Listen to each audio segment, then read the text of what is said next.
과 대화할 의향이 있다고 밝혔습니다. 다만 북한의 완전한 비핵화 추구라는 기존의 입장은 변함이 없다고 강조했습니다. 워싱턴 김지숙 특파원입니다.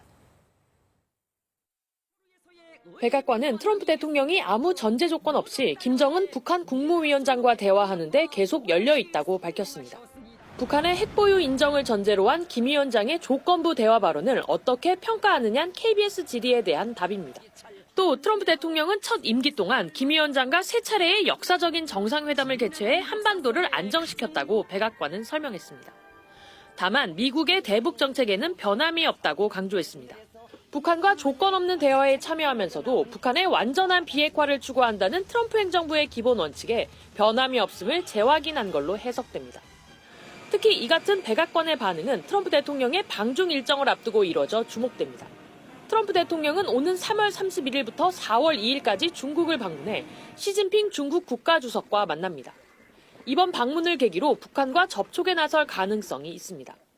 북미 대화 가능성 관련해서도 모든 가능성을 염두에 두고 관련 동향을 예의주시 중입니다. 트럼프 대통령은 지난해 10월 방한 때도 김 위원장과의 친분을 과시하며 만날 의사를 거듭 밝혔습니다. I'm open to it. I had a great relationship with him, and he probably knows I'm coming, right? 아직까지 북미 간의 구체적인 움직임은 감지되지 않고 있는 상황입니다.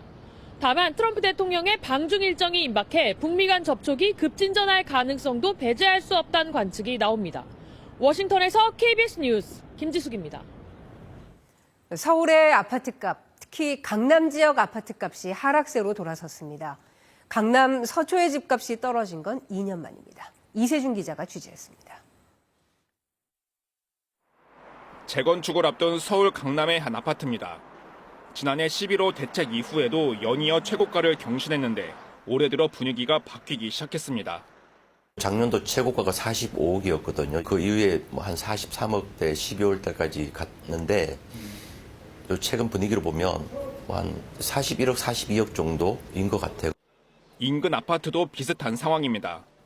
지난해 11월 38억 원에 팔렸던 아파트가 이번 달에는 36억 4천만 원에 거래됐습니다. 지금은 호가가 1억 원 정도 더 내렸습니다. 내렸는데 안 팔리니까 꼭 팔아야 되는 사람은 좀 싸움에서 판단해요. 사는 사람 입장에서는 뭐 지켜볼 수 있거든요. 5월 10일부터 더 무거워지는 다주택자 양도세, 그리고 보유세 인상 가능성을 감안한 매물이 계속 나오는 것으로 보입니다. 통계로 봐도 서울 아파트값 상승폭은 4주째 축소됐습니다. 지난해 가격 상승을 주도하며 오늘이 제일 싸다는 분위기를 만들었던 강남 3구와 용산구는 하락세로 돌아섰습니다. 강남 서초 아파트값이 떨어진 건 2024년 3월 이후 약 2년 만입니다. 다만 대출을 좀 더 받을 수 있는 지역의 경우 집값 상승폭이 상대적으로 유지되는 흐름은 여전했습니다. 강서, 동대문, 성북구 등은 서울 평균 상승률을 웃돌았습니다. 15억 원 이하 아파트값 포진에 최대 6억 원까지 대출이 가능한 지역입니다. 자금 여건에 맞춘 수요가 여전히 아직까지는 남아있는 상태이고 상대적으로 더 늦게 올랐고 덜 올랐기 때문에 가격에 대한 부분들이 아직은 상승에 대한 부분에 조금 더 힘을 실고 있지 않나 싶습니다. 서울 집값 흐름이 지역마다 차이를 보이는 분위기 속에 최근 한 달 동안 서울의 아파트 매물은 26% 늘었습니다. KBS 뉴스 이세준입니다. 이재명 대통령이 주거용이 아닌 투자 투기용 1주택자도 보유보다 매각이 유리한 상황을 만들 것이라고 밝혔습니다. 이 대통령은 오늘 SNS를 통해 정책 수단을 총동원할 것이라며 초고가 주택은 선진국 수도 수준에 상응하는 부담과 규제를 안게 될 것이라고 말했습니다. 일부 다주택자들이 버티기에 들어갔다는 지적에 대해서는 정부의 안정적 운영과 정부 정책의 권위와 신뢰를 위해서라도 5월 9일 이전에 매각한 다주택자보다 버틴 다주택자가 유리하도록 방치할 수는 없다고 강조했습니다. 필리버스터 정국이 이어지고 있는 국회에서 여야가 강하게 충돌했습니다. 여야가 함께 처리하기로 했던 방송미디어통신위원 추천안이 국민의힘 추천 후보만 부결되자 비속어 섞인 고성까지 오갔습니다. 이지윤 기자입니다. 부결되었음을 선포합니다. 국회의장의 선언에 곧바로 고성이 오갑니다. 의장의 만류도 소용없습니다. 필리버스터에 더한 여야 충돌 2라운드는 방송미디어통신위원회 상임위원 표결에서 시작됐습니다. 각 당 추천 후보를 의결하기로 여야가 합의했는데 여당 후보는 가결, 야당 후보는 부결됐습니다. 국민의힘이 추천한 보수 성향 온라인 매체 펜앤마이크 천영식 대표가 내란을 옹호했었다는 지적에 민주당이 여야 합의 안건을 의원 자율투표에 맡긴 겁니다. 특정 정파의 입장을 대변하는 그런 자리가 아닙니다. 자율투표로 결정한 사안입니다. 더불어민주당이 또다시 뒤통수를 쳤습니다. 향후 국회 운영에 있어서 협조할 수가 없다라고 하는 점을 말씀을 드립니다. 민주당이 쟁점 법안을 강행하고 국민의힘은 필리버스터로 맞서는 건 반복됐습니다.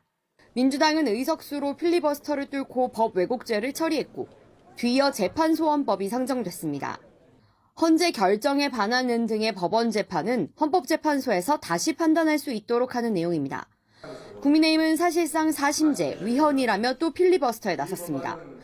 민주당은 오늘 대법관 증언 법안까지 상정해 이른바 사법개혁 법안을 모두 통과시킨다는 계획입니다.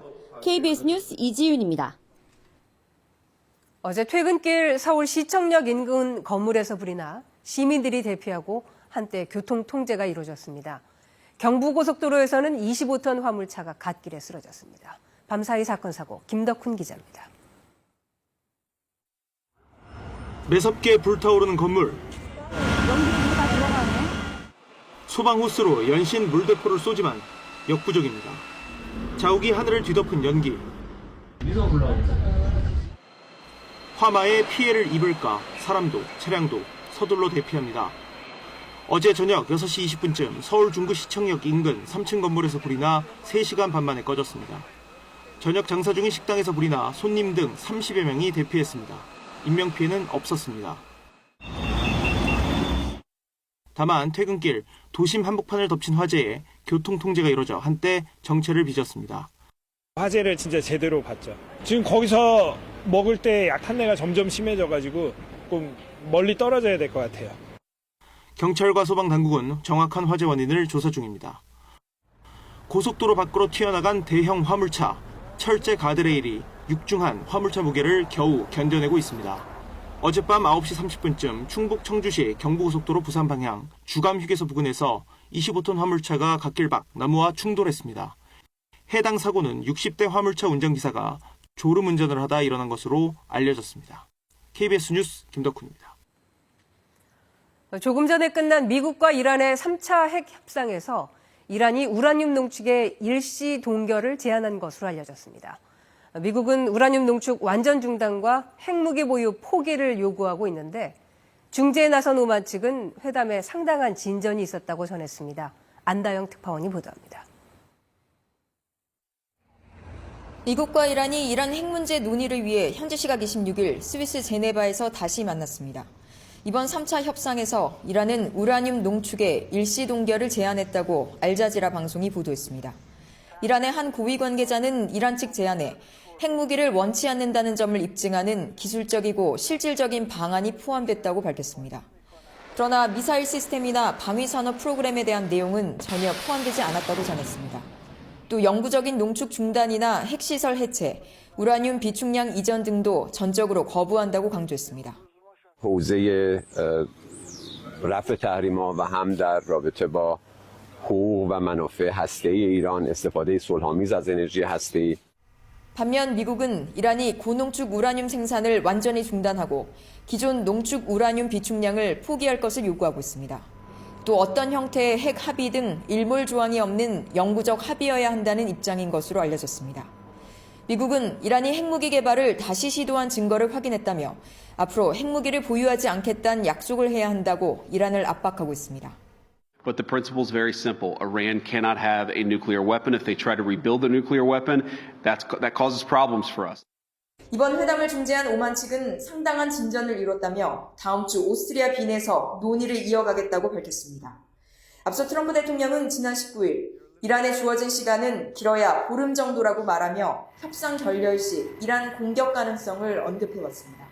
파리에서 KBS 뉴스 안다영입니다. 엔비디아가 예상을 넘는 호실적을 내놨지만 주가는 급락했습니다. 투자자들에게 신뢰를 주지 못했다는 건데 다른 반도체주들도 줄줄이 약세를 보였습니다. 뉴욕 박일중 특파원입니다. 밤새 뉴욕 주식시장이 하락세로 출발했습니다. 현지 시각 25일엔 인공지능 AI 반도체 제조업체 엔비디아의 실적 발표를 기다리며 상승했던 것과는 다른 방향이었습니다. 장 마감 후 발표된 엔비디아의 실적은 좋았습니다. 지난해 11월에서 올해 1월 사이 매출이 시장의 전망치를 뛰어넘으며 역대 분기별 최고 매출액을 기록했습니다. 엔비디아가 내놓은 이번 분기 전망도 시장의 예상치를 넘었습니다.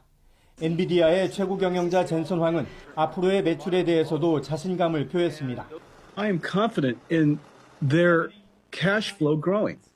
We have now seen the inflection of agentic AI and the usefulness of agents across the world in enterprises everywhere.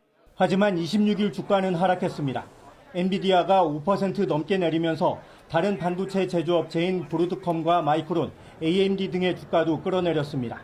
시장 전망치를 소폭 웃도는 실적으론 투자자들에게 확신을 주지 못했다는 게 전반적인 분석입니다. 또 2007년 금융위기를 예측해 유명해졌고 최근 AI 거품론을 주장하고 있는 마이클 버리는 엔비디아의 장기 구매 계약에 우려를 표했습니다.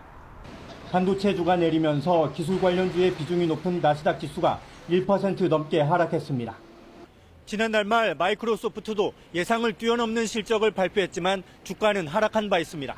뉴욕에서 KBS 뉴스 박일중입니다. 쿠팡이 지난해 매출이 49조 원을 넘어 역대 최대를 기록했습니다. 지난해 쿠팡의 영업이익은 약 6,790억 원으로 8%가 늘어 2022년 이후 3년 연속 6천억 원대를 기록했습니다. 다만 대규모 개인정보 유출 사고의 영향으로 지난해 4분기 영업이익은 1년 전보다 97% 급감한 것으로 나타났습니다. 쿠팡 모기업인 쿠팡 INC의 김범석 대표는 실적 발표 자리에서 고객